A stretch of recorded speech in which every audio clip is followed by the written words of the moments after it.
feel free. And I just wanna be me. Yeah, I just wanna go so crazy. I just wanna be a freak. Yeah, I just wanna rise to the top. Yeah, I just wanna go reach the peak. So I've been really well focused on success. Hey, y'all will see. Yeah, you won't see that I will get it. Cause I'm really focused, man. I make it with the rap and I just follow my path. I just follow my passion. To me, this is what's precious. Yeah, in my soul, man, I can feel it. So every single verse, man, I just gotta go and kill it, man. I gotta be the kid. I could be the guy taking you wild. I could be the villain, but good as a kid. Lately, I'm painting my path on my way. Yeah, I got no time that I can waste. So I've been sitting in the space. Yeah, making rest every day, man. You know that I go insane. Yeah, I hit you with a bullet to the brain. Let us stop first, cause we going insane.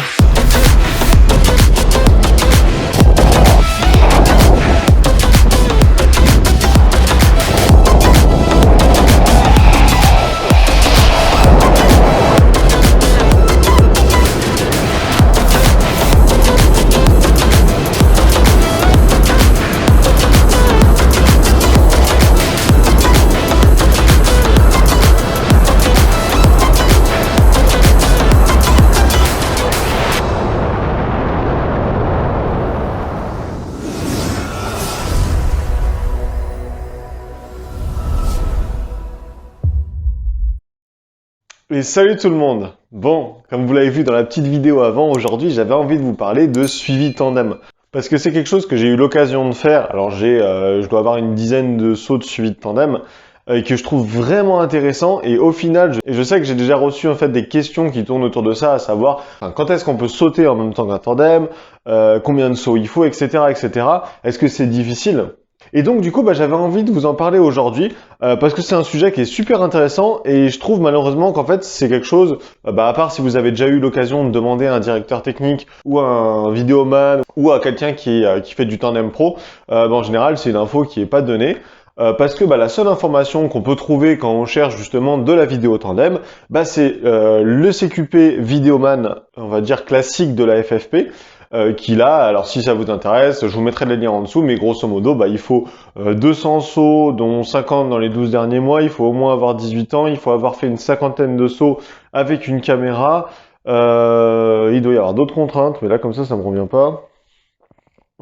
Putain, il y avait un autre truc. Et du coup, c'est un CQP, c'est une formation que vous allez devoir payer, je crois qu'il est dans les alentours des 350 €. Et du coup, vous allez être formé pour devenir vidéoman et vous pourrez du coup devenir vidéoman pro. Mais en général, quand on me pose la question de est-ce que j'ai le droit de suivre un tandem en chute, c'est pas vraiment pour devenir vidéoman pro, mais c'est plus pour avoir l'occasion de suivre un tandem. Parce que vous verrez, je vais vous expliquer, mais c'est vraiment intéressant. Et si vous avez l'occasion de le faire, n'hésitez pas parce que c'est vraiment techniquement c'est super sympa et en plus le partage de l'expérience est toujours incroyable. Et puis si un jour vous avez des potes, vous avez de la famille ou des amis qui veulent sauter en tandem, c'est toujours cool de pouvoir sauter en même temps qu'eux et de partager l'expérience pendant qu'ils sont en train de la vivre. Donc déjà on va répondre à la question de est-ce que je peux suivre un tandem vidéo? Alors pour suivre un tandem vidéo en général, il va falloir déjà que vous alliez voir votre directeur technique dans un premier temps, et c'est lui qui va vous expliquer un petit peu les conditions qu'il met en place. Parce que c'est vrai qu'en fait, suivant le directeur technique, il peut avoir des conditions qui sont un petit peu différentes, mais vous verrez que grosso modo, on se retrouve un petit peu toujours avec la même chose. À savoir qu'en général, on va vous demander dans la plupart des drop zones que j'ai fait, c'est ce que j'ai entendu, et c'est l'info que j'ai eue, en tout cas, c'est entre 100 et 150 sauts de votre côté, avant de pouvoir faire un saut de suivi tandem. En plus de la validation du DT, vous aurez aussi besoin de la validation du moniteur pro, du moniteur tandem avec lequel vous avez sauté. C'est pas parce que le directeur technique vous a dit « Ok, t'as suffisamment de sauts, pour moi c'est bon, on va faire un petit brief et puis tu peux y aller », que vous allez pouvoir sauter. Il faut aussi la validation du moniteur pro, du tandem. Et ça, c'est crucial. Il peut y avoir des moniteurs tandem. Alors, je suis jamais tombé là-dessus, mais c'est possible et je le comprendrai. Des gens qui, n'aiment pas qu'il y ait d'autres personnes qu'ils ne connaissent pas qui viennent sauter autour d'eux et potentiellement, du coup, rajouter des dangers dans leur vol. Donc, du coup, vous aurez bien besoin d'une validation du directeur technique dans un premier temps et dans un second temps du moniteur tandem.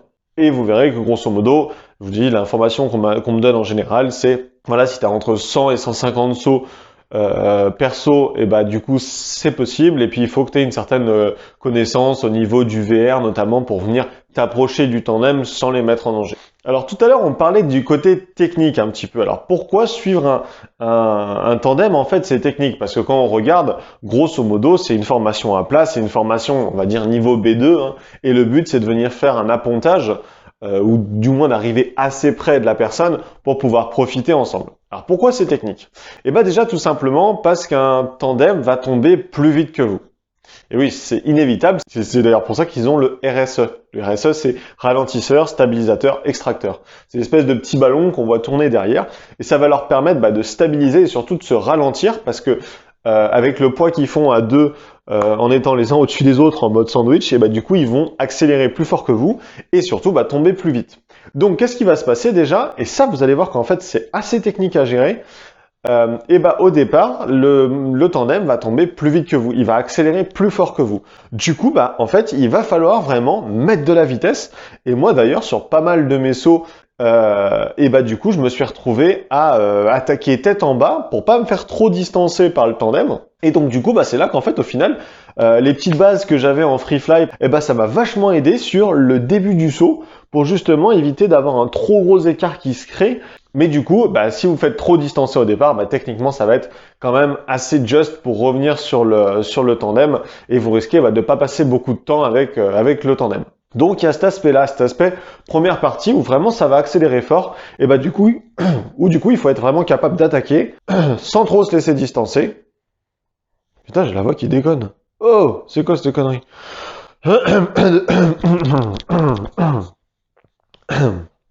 Donc du coup, il y aura cette première partie. Putain, c'est chiant. Merde. Oh.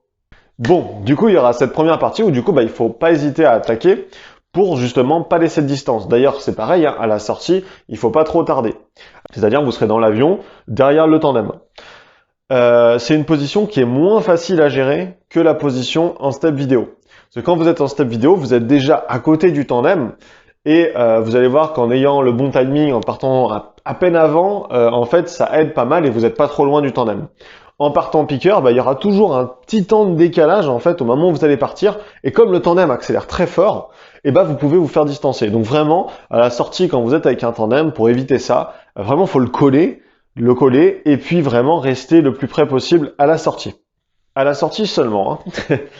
Parce que là, du coup, vient la deuxième partie, on va dire un peu technique. C'est-à-dire qu'après cette phase d'accélération assez forte, le tandem va sortir son RSE pour se stabiliser, pour se mettre à plat, pour avoir la bonne vitesse. Là, danger.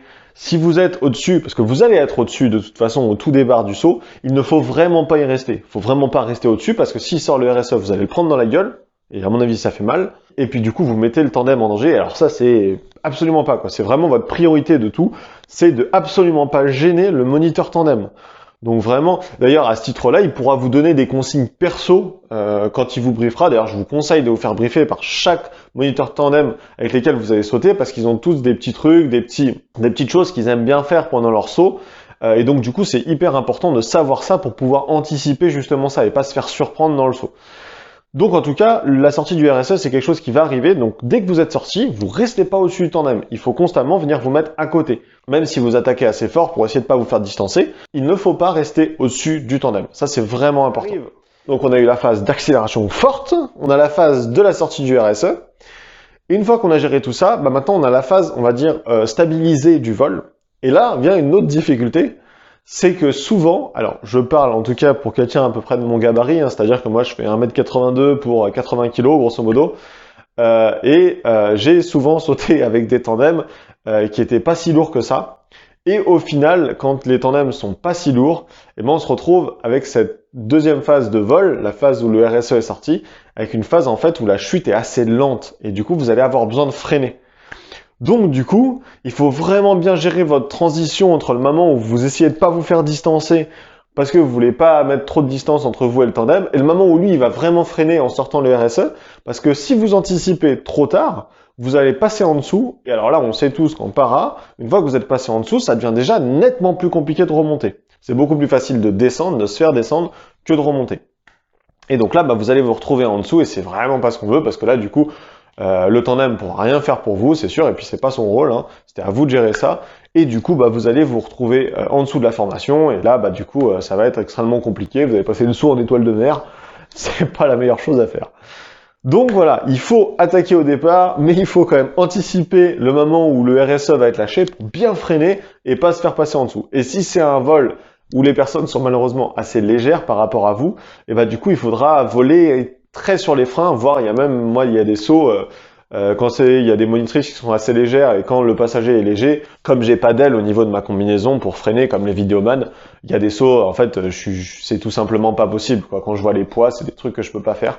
Donc à moins d'être un moustique et de peser 50 kg tout mouillé, ou alors d'avoir des ailes, bah, il y a certains sauts malheureusement, suivant votre gabarit, qui seront pas possibles.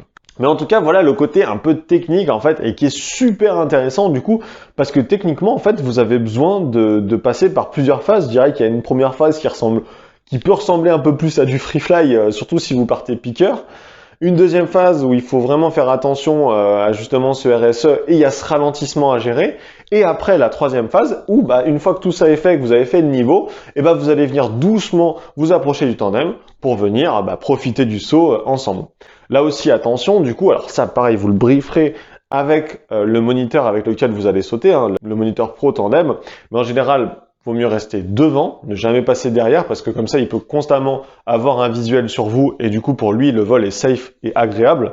Si vous commencez à faire tout et n'importe quoi, lui ça va vraiment l'énerver et puis techniquement vous le mettez en danger donc c'est vraiment pas cool. Donc vraiment rester en général, hein, c'est ce qu'on m'a toujours dit, c'est de rester devant en visuel et on arrive doucement. Vraiment vous faites le niveau, vous arrivez et puis après vraiment tout doucement. Ne vous surestimez pas, surtout si c'est quelque chose que vous faites pour la première fois. Allez-y doucement, ne gênez pas le caméraman et surtout ne mettez pas en danger le tandem, c'est vraiment important. Voilà à peu près tout ce qu'on m'a dit en fait niveau sécurité dans mes briefings et ce que j'ai pu un petit peu en tirer de ces quelques suivis tandem que j'ai fait. En tout cas, c'est quelque chose que je vous conseille si vous avez l'occasion d'en faire.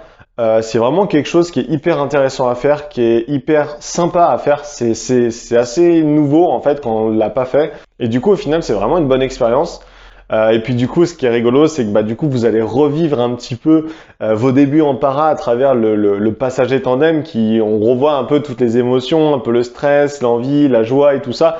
Et c'est quelque chose qui est super agréable. Et en plus de ça, c'est un exercice qui est super ludique, qui va vous apprendre beaucoup et qui est vraiment très amusant à faire. Donc dès que vous avez un peu l'expérience et que votre directeur technique et le moniteur tandem sont OK pour que vous les suiviez, n'hésitez pas à faire ça. Et puis à vous améliorer dans cette discipline parce que de toute façon vous verrez qu'un jour ou l'autre je pense que c'est quelque chose qui vous servira parce que vous aurez un ami ou quelqu'un de la famille qui va sauter, donc ce sera top de pouvoir le suivre et d'être à l'aise là-dedans et de pouvoir faire une belle vidéo. Voilà, j'espère que cette petite vidéo vous aura plu, que ça vous aura amené des petites informations à droite à gauche. Et puis si prochainement vous avez l'occasion de faire des suivis tandem, n'hésitez pas à m'en parler, c'est toujours super intéressant d'avoir les retours au départ, surtout au début, hein, quand on apprend à faire ça.